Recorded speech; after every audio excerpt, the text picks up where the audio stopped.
नमस्कार, आप देख रहे हैं जस्ट इंडिया। मैं हूं आपके साथ काजल ठाकुर। खबरों की शुरुआत करेंगे, उससे पहले हेडलाइंस के प्रायोजक हैं Micron lights counts on us, group of industries, holy heart super speciality and trauma centre, Delhi bypass Chowk, Rohtak. Oscar super speciality hospital and trauma centre, रंश किया showroom in Rohtak and Bahadurgarh. Showroom पर आइए, टेस्ट ड्राइव ले और गाड़ी बुक कराइए। तेज होती जा रही है कोरोना की रफ्तार। हरियाणा में 4,854 हुई संक्रमितों की संख्या। प्रदेश भर में आए सैकड़ों नए मामले।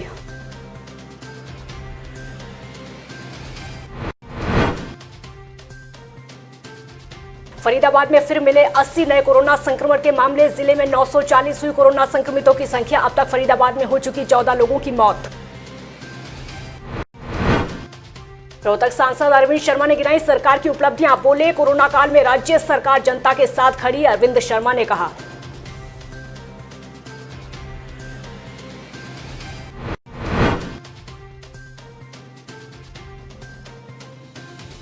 और हरियाणा के गृह मंत्री अनिल विज का बड़ा बयान। कबूतरबाजों और धोखाधड़ी के खिलाफ हुई एफआईआर दर्ज। छापेमारी करके 11 लोगों को किया गिरफ्तार।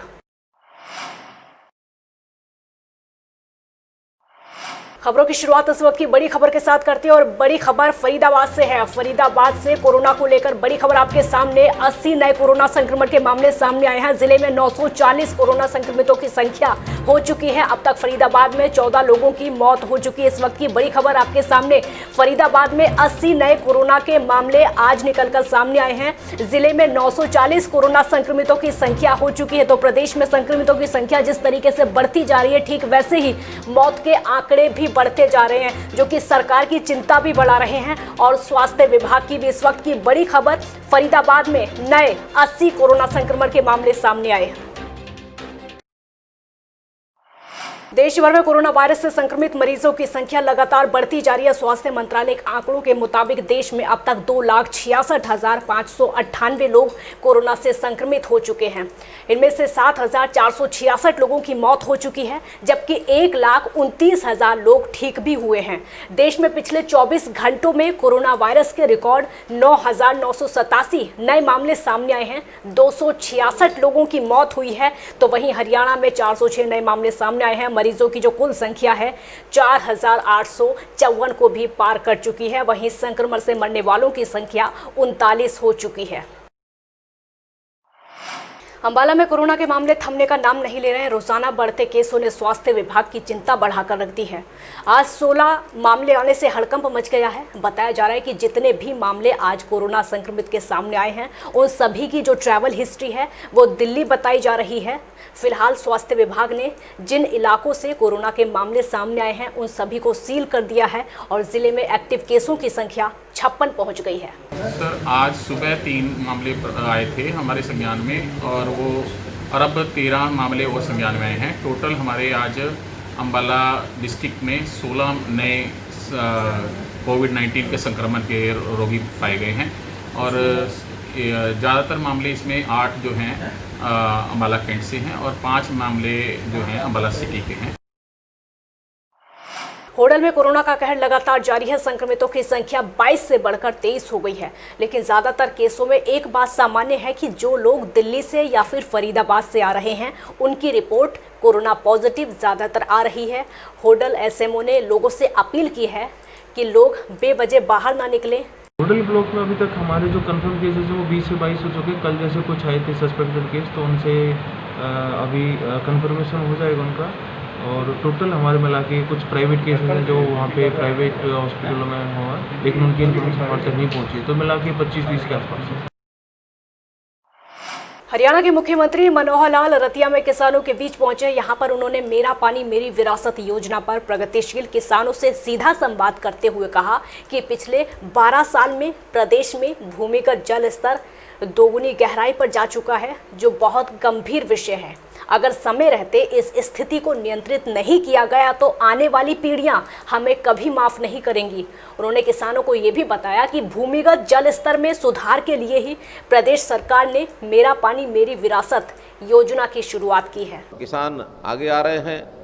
सिरसा ब्लॉक और रतिया ब्लॉक में तो बहुत से किसानों ने कहा कि हम धान छोड़ करके और कपास की खेती पर भी आएंगे। कुछ लोग मक्के की खेती पर आ रहे हैं, कुछ दालों की खेती पर आ रहे हैं, हॉर्टिकल्चर, सब्जियां और बागवानी, इसके ऊपर भी किसान आ रहे हैं। पानी बचाने की जो पहल हमने की है, किसान इससे सहमत है। कठिनाई यदि है तो एक ही है कि जिस इलाके में फ्लडेड एरिया है और वहाँ डॉक्टर की ज़मीन है, वहाँ जिनको लगता है कि धान के अलावा कुछ और हो नहीं सकता, वहाँ भी हमने कहा कि जितना भी आप पानी की रिचार्जिंग के लिए बोर करवा सकते हैं, सरकार भी उसमें सहायता करेगी, उतने बोर करवा करके पानी को ज़मीन के अंदर डालना चाहिए ताकि हमारा पानी ज़मीन का लेवल नीचे ना जाए। या बिना ट्यूबवेल चलाए अगर वो धान लगा सकते हैं, उसमें हमें आपत्ति नहीं है। तो ट्यूबवेल से ही पानी का जो लेवल बहुत नीचे चला जाता है। और ये अपील इसलिए की है कि हम आने वाली पीढ़ियों को, जहाँ ज़मीन विरासत में दे करके जाते हैं, पानी भी उनको विरासत में दे करके जाए। आज रोहतक सांसद अरविंद शर्मा ने प्रेस कॉन्फ्रेंस की, जिसमें उन्होंने मोदी सरकार की कई उपलब्धियों को गिनाया। उन्होंने कहा कि एक साल में मोदी सरकार ने जितने ऐतिहासिक फैसले लिए उनको हमेशा याद किया जाएगा और आज भी मोदी सरकार देश की जनता की दिन रात सेवा कर रही है। साथ ही हरियाणा सरकार को लेकर उन्होंने कहा कि इस कोरोना काल में राज्य सरकार पूरी मजबूती के साथ प्रदेश की जनता के साथ खड़ी है। सोशल डिस्टेंसिंग का पूरा ख्याल रखा जा रहा है। सरकार लोगों के हित के लिए काम कर रही है। उन्होंने ये भी कहा कि जिस तरह प्रधानमंत्री बिना छुट्टी के और बिना थके काम करते रहते हैं, ठीक वैसे ही प्रदेश के सीएम मनोहर लाल भी राज्य की जनता की सेवा में जुटे रहते हैं। इस दौरान फसल को लेकर अरविंद शर्मा ने विपक्ष पर निशाना साधा। तो मैं आपसे ये कहूँगा, हरियाणा सरकार भी आपने देखा किसी तरह से भी पीछे नहीं है। किसानों की बात ले, गरीबों की बात ले, प्रवासी मजदूरों की बात ले और भी बुजुर्गों की बात ले, लेकिन हरियाणा सरकार ने कोई भी काम, हरियाणा सरकार ने जो है कहीं भी पीछे जो है हरियाणा सरकार नहीं रही है। तो मैं ये कहूँगा कि भाई किसानों की जब बात आई थी, विपक्ष क्या बात करता था, आपने देखा होगा। विपक्ष जब किसानों की रिक्वायरमेंट की खरीद की जब बात आई थी, सरसों की जब खरीद की बात चली थी, गेहूं की जब खरीद की बात चली थी, तो विपक्ष ने पूरा हंगामा किया कि भाई ये खरीद ठीक से नहीं होगी, फलाना है ये। और आज आप देखेंगे हरियाणा का किसान जो नॉर्मल हालात में भी खरीद होती थी, उससे भी अच्छी खरीद माननीय हमारे मुख्यमंत्री मनोहर लाल खट्टर जी के नेतृत्व में उससे भी अच्छी खरीद हरियाणा सरकार ने करके दिखाई, सोशल डिस्टेंसिंग का पालन करते हुए, और बहुत अच्छे तरीके से इस काम को पूरा किया है। हरियाणा के गृह मंत्री अनिल विज ने कहा कि कबूतरबाजी और धोखाधड़ी से विदेश में भेजने वाले लोगों के खिलाफ 139 एफआईआर दर्ज कर ली गई है। इसके तहत आरोपियों की धरपकड़ करते हुए पुलिस ने 11 लोगों को गिरफ्तार किया है। साथ ही उनके कब्जे से एक कार 10,52,000 रुपए की नकदी बरामद की है। अनिल विज ने यह भी कहा कि हरियाणा की धरती से कबूतरबाजी जैसे गोरख धंधे को पूरी तरह से खत्म कर दिया जाएगा, जिसके लिए हाल ही में राज्य स्तर पर ऐसे मामलों की निगरानी और जांच के लिए एसआईटी गठित की गई है। इस दल में एक पुलिस महानिरीक्षक की अध्यक्षता में 6 एसपी स्तर के अधिकारियों को शामिल किया गया है। ये टीम पूरे प्रदेश के युवाओं से धोखाधड़ी से लाखों रुपए ऐंठकर गैर कानूनी तरीके से विदेशों में भेजने वाले कबूतरबाजों की जांच करेगी। ऐसा ही मामला अमेरिकी जेलों में बंद कुछ भारतीयों को भारत वापस भेजने का सामने आया है। इस दौरान एसआईटी प्रमुख भारती अरोड़ा का कहना है कि इस संबंध में टीम को सख्त और त्वरित कार्रवाई करने के निर्देश दिए गए हैं। साथ ही पुलिस ने प्रदेश के कई जिलों में छापेमारी करते हुए 11 लोगों को गिरफ्तार किया है। इनमें से कैथल जिले से जगतार उर्फ जग्गी को गिरफ्तार किया गया है। उसके कब्जे से 10,000 नकद बरामद किए गए हैं। एक कार भी मिली है। और आपको ये भी बता दें कि लगातार आरोपियों की धरपकड़ जारी है। प्रदेश के विश्वविद्यालयों में अनुसंधान कार्यों को फिर से शुरू करने को लेकर राज्य के उप मुख्यमंत्री दुष्यंत चौटाला ने राजभवन में हरियाणा के महामहिम राज्यपाल सत्यदेव नारायण आर्य से मुलाकात की और प्रदेश के अन्य कई विषयों पर उनसे चर्चा भी की। उप मुख्यमंत्री ने राज्यपाल को अवगत कराया कि कोरोना महामारी के चलते लगे लॉकडाउन के कारण विश्वविद्यालय में कृषि और पशुपालन पर हो रहे शोध कार्यों पर विपरीत असर पड़ा है। उन्होंने ये भी कहा कि लॉकडाउन के बाद विश्वविद्यालय में खासकर स्नातकोत्तर और पीएचडी करने वाले शोध के छात्रों को वापस लाना जरूरी है ताकि उनकी अब तक की रिसर्च खराब ना जाए। सोनाली फोगाट की गिरफ्तारी की मांग को लेकर आज भिवानी की मार्केट कमेटी के कर्मचारियों ने सरकार के विरोध में प्रदर्शन किया। और आपको ये भी बता दें कि इस दौरान उन्होंने भिवानी के उपायुक्त के माध्यम से सरकार को ज्ञापन सौंपा। उन्होंने मांग की है कि एसआईटी बनाकर सोनाली फोगाट पर कार्रवाई की जाए। जी को ज्ञापन दिया है उपायुक्त महोदय के माध्यम से। हमने जो भाजपा नेत्री हैं सोनाली फोगाट मैडम, उन्होंने जो हिसार के सेक्रेटरी के साथ जो मारपीट की है उसका विरोध प्रदर्शन किया, उसमें हमने उनकी गिरफ्तारी की मांग करी है। मुख्यमंत्री के नाम का दिया है, हरियाणा सरकार के मुख्यमंत्री का नाम।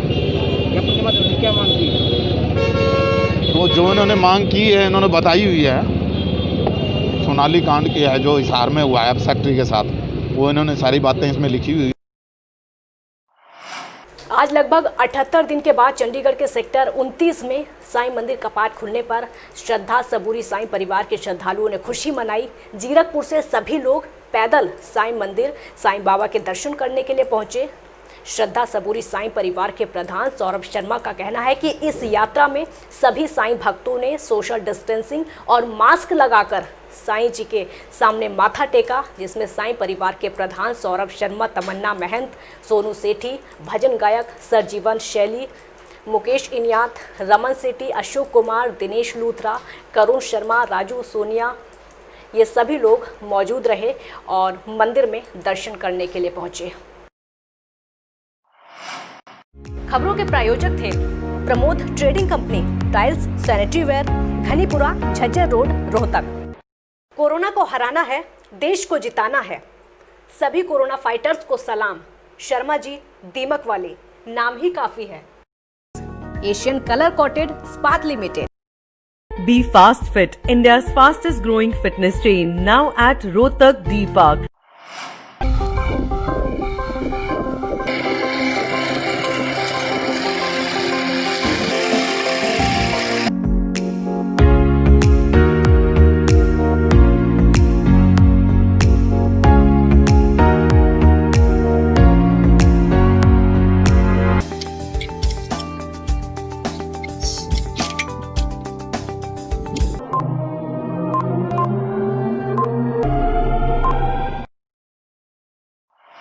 Holy Heart Super Speciality and Trauma Center.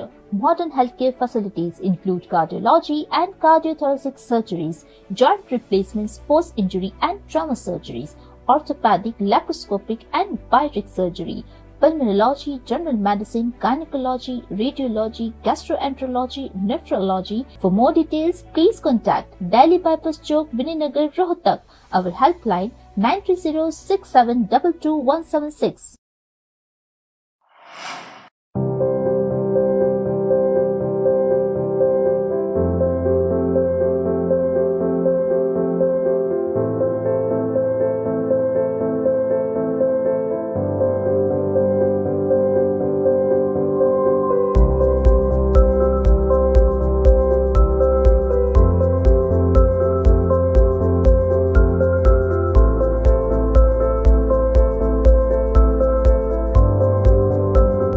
Offer का लाभ उठाने आइए IFV point Rohtak, Sonipat road near railway crossing Rohtak.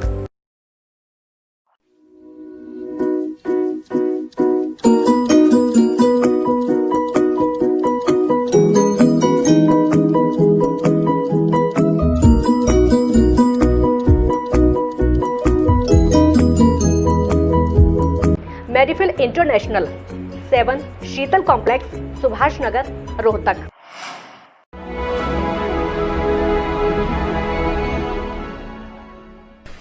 चाचा, आपने नया घर बनवाया है तो घर की छत पर कौन सी शीट लगवाई है?